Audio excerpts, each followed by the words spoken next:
அன்பு நேயர்களே வணக்கம்.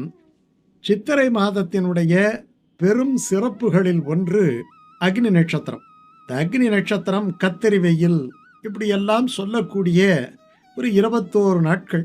அது சூரியன் மேஷ ராசியிலே பரணி நட்சத்திரத்திலே நுழைந்து தன்னுடைய சொந்த நட்சத்திரமான கிருத்திகை நட்சத்திரத்திலே ஏறுகின்ற அந்த காலம் இருக்குதுல்லவா, ரெண்டுமே கடுமையான காலம். இந்த பரணி கிருத்திகை மேஷ ராசியிலே அவர் உச்சம் அடைகிறார். அதில் பூமிக்கு வெகு அருகாமையிலே அந்த வட்டப்பாதையிலே சூரியன் வருவதாலே சுட்டெரிக்கும் வெயில் பூமியின் மீது பட்டு நம்முடைய உடம்பையெல்லாம் எரிக்கிறது. அவ்வளவு உஷ்ணம் அந்த ஒரு வருடத்திலேயே இந்த 21 நாட்களுக்கு அதிகமாக இருக்கிறது. இதை அக்னி நட்சத்திர காலம் என்று சொன்னார்கள். பல சிவன் கோயில்களில் பார்த்தீங்கன்னா தாரா பாத்திரம் என்று வைத்திருப்பார்கள். மேலே ஒரு சின்ன பாத்திரத்தில் வைத்து அங்கேருந்து நீர் அந்த சிவலிங்கத்தின் மீது தொடர்ந்து விழுந்து கொண்டே இருக்கும். தாராபிஷேகம் என்று சொல்லுவார்கள். தாரை அதே மாதிரி சல்லடையில் வச்சு அபிஷேகம் பண்ணுறது, இப்படி பலவிதமான ஒரு உபச்சாரங்களெல்லாம் இந்த சித்திரை மாதத்திலே ஈஸ்வரனுக்கு நடக்கும். இது இன்றைய தினம் 4ஆம் தேதி ஆரம்பிக்குது. மே மாதம் 4ஆம் தேதி ஆரம்பிக்குது. 4ஆம் தேதி ஆரம்பித்தோம்னா மே மாதம் 28ஆம் தேதி வரைக்கும் தொடர்ந்து இந்த அக்னி நட்சத்திரம் இருக்கு. இந்த அக்னி நட்சத்திரத்தில் திருதியை திதியில் ஆரம்பிக்குது. திருதியை திதி ரொம்ப அற்புதமான திதி.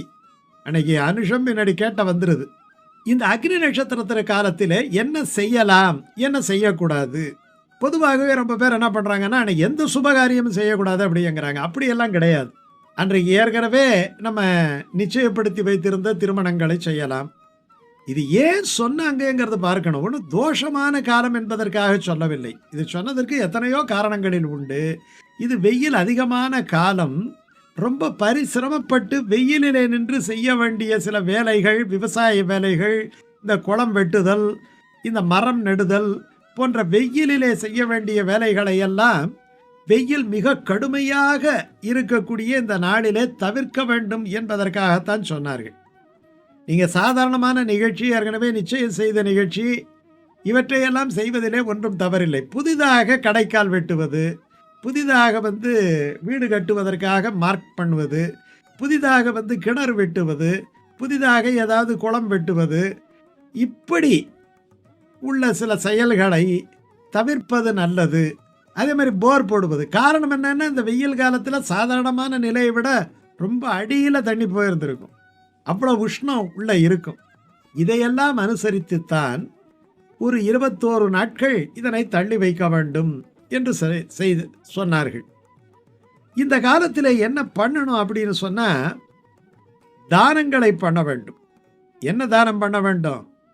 எல்லா தானத்தையும் விட சிறந்தது அன்னதானம். அதை விட தனிப்பட்ட முறையிலே, ஏன்னா வெயிலுக்கும் அதுக்கும் சூரியனுடைய நட்சத்திரம் இல்லையா, கொதிக்கிற வெயிலில் உஷ்ண நோய்கள் வரும். நாக்கு தள்ளாடி தள்ளாடி தவறாக பேசும். நிதானம் தேவை. அன்னதானம் செய்ய வேண்டும், நிதானத்தோடு இருக்க வேண்டும். ரொம்ப வெயில் அலையிறதெல்லாம் கூடாது. அதற்கு பிறகு மற்றவர்களுக்கு நீர்ப்பந்தல், மோர்பந்தல், விசிறி வாங்கி தருதல், பாதரட்சை காலணிகளை வாங்கி தருதல், இதெல்லாம் ரொம்ப உத்தமமான தானங்கள்.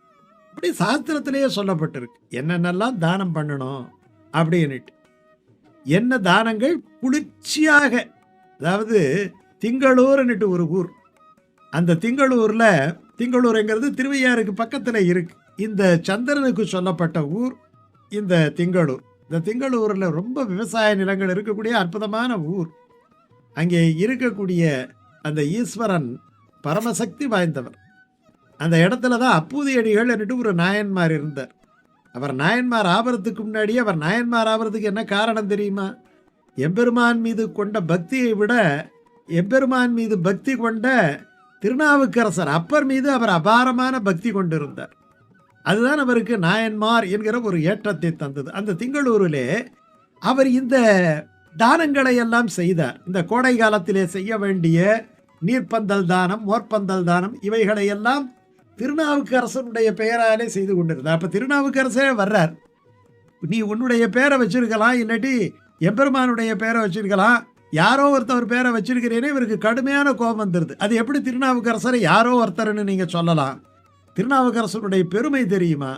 நீங்க அதை தெரியாம இருக்கிறீங்களே. பார்த்தா விபூதியெல்லாம் பூசிக்கிட்டு நீங்க சிவனடியாராட்டம் இருக்கிறீங்க. ஆனா நீங்க பேசுற பேச்சு கொஞ்சம் கொஞ்சம் சரியில்லையே அப்படின்னு சொல்லும்போது திகைத்து போய் தன் மீது இவ்வளவு அன்பு வைத்த ஒரு அடியவனும் உண்டா என்று சொல்லி தான் தான் அந்த திருநாவுக்கரசர் என்று சொன்ன உடனே அவரை அழைச்சிக்கிட்டு போயிட்டு அவர் உபச்சாரம் எல்லாம் பண்றார். அது ஒரு தனி கதை. அவருடைய பையன் ஒருத்தவன் பாம்பு கடிச்சு இறந்தெல்லாம் ஒன்று கொலாம் அப்படின்னுட்டு அந்த இடத்துல ஒரு பதிகம் பாடி உயிர்ப்பிக்கிறார் என்பதெல்லாம் இன்னொரு பகுதி. இதில் முக்கியமாக சொல்ல வந்தது என்னன்னா, இந்த 63 நாயன்மார்களிலே இந்த அப்பூதி அடிகள் இந்த நீர்ப்பந்தல் மோர்ப்பந்தல் வைத்து தானம் செய்தார். அது ரொம்ப ரொம்ப முக்கியமான விஷயம். எல்லா தோஷங்களும் நீங்குகின்ற காலம் என்பதனாலே இறை வழிபாடு அவசியம் செய்ய வேணும், சூரிய வழிபாடு செய்ய வேணும். இன்னைக்கு பலருக்கும் பார்த்தீங்கன்னா தோல் சர்ம வியாதிகள் இருக்கின்றன, கண் பார்வை குறைந்திருக்கிறது, வைட்டமின் டின்னு சொல்றாங்க. சூரியனாலே கொடுக்க முடிந்ததை இன்னைக்கு மாத்திரையில சாப்பிட்டுக்கிட்டு இருக்கிறோம். இந்த சூரிய நமஸ்காரம் அவசியம் செய்ய வேண்டும். காலையிலே அந்த உதய காலத்திலே, சூரிய உதய காலத்திலே கிழக்கே நின்று அந்த யோகா அப்படின்னு சொல்லக்கூடிய அந்த யோகத்தோடு அந்த சூரிய காயத்ரி சொல்லி, அந்த சூரிய காயத்ரி நமக்கு நுழையலன்னு வச்சுக்கிங்க. கண்ணதாசன் ரொம்ப அற்புதமான ஒரு போற்றி மந்திரம் சூரியனுக்காக எழுதி தந்திருக்கிறார். சூரியனுடைய அத்தனை குணங்களையும் சொல்லக்கூடிய எளிய ஒரு கிட்டத்தட்ட தேவாரம் திருவாசகம் மாட்டமே இருக்கக்கூடிய அற்புதமான அந்த போற்றி மந்திரம் ஒரு 8 வரியில எழுதியிருக்கிறார். அதை நீங்கள் தினசரி சூரிய பகவானை நினைத்து சொல்லலாம். 1000 கரங்கள் நீட்டி அணைக்கின்ற தாயே போற்றி. என்ன அற்புதமா! சகஸ்டபனா அப்படின்னு சொல்லுவாங்க. 1000 கதிர்கள் உடையவன் யாரு? அந்த சூரியன். 1000 கரங்கள் நீட்டி அணைக்கின்ற தாயே போற்றி. அவன் இல்லாவிட்டால் இங்கே உயிர் இருக்குமா, பயிர் இருக்குமா? ரெண்டுமே இருக்காது. அருள் பொங்கும் முகத்தை காட்டி இருள் நீக்கம் தந்தாய் போற்றி. தாயினும் பரிந்து சாலச் சகலரை அணைப்பாய் போற்றி. இன்னார் இனியார்ன்ட்டு கிடையாது. ஒரு தாய் எப்படி எல்லா குழந்தைகளும் அணைத்துக் கொள்வாளோ அந்த மாதிரி இந்த உலகத்திலே இருக்கக்கூடிய அத்தனை குழந்தைகளையும் அணைத்துக் கொள்ளுகின்ற சூரியன். தழைக்கும் ஓர் உயிர்கட்கெல்லாம் துணைக்கரம் கொடுப்பாய் போற்றி. இந்த சூரியன் இல்லாவிட்டால் எந்த உயிராவது இருக்க முடியுமா? தூயவர் இதயம் போல துலங்கிடும் ஒளியே போற்றி. தூரத்தே நெருப்பை வைத்து சாரத்தை தருவாய் போற்றி. என்ன அழகா சொல்றார் பாருங்க. சூரியன் கிட்ட நிற்க முடியுமா? கிட்டனா அப்படியே பஸ்வமாகி போடுவோமே. அப்படிப்பட்டவன் சூரியன். ஞாயிறே நலமே வாழ்க நாயகன் வடிவே போற்றி. நானிலம் உளநாள் மட்டும் போற்றுவோம் போற்றி போற்றி. சூரியனை எந்த நாள் வரைக்கும் வணங்கணும்? இந்த பூமி இருக்கிற வரைக்கும். பூமி எவ்வளவு நாள் இருக்கும்? சூரியன் இருக்கிற வரைக்கும் தான் இருக்கும். அப்படிப்பட்ட இந்த அக்னி நட்சத்திரத்து காலத்திலே என்ன செயல்களை எல்லாம் சாஸ்திர ரீதியாக செய்ய வேண்டும், இதையெல்லாம் செய்யக்கூடாது என்று முன்னோர் சொன்ன அடிப்படையிலே நாம் சில காரியங்களை செய்ய வேண்டும், சில காரியங்களை ஒரு 3 வாரம் தள்ளி வைக்க வேண்டும். இப்படி இந்த 21 நாட்களும் அந்த சூரிய வழிபாட்டோடு இவைகளையெல்லாம் செய்தால் இந்த அக்னி நட்சத்திர காலத்திலே நாம் அனைத்து நலன்களையும் பெறலாம்.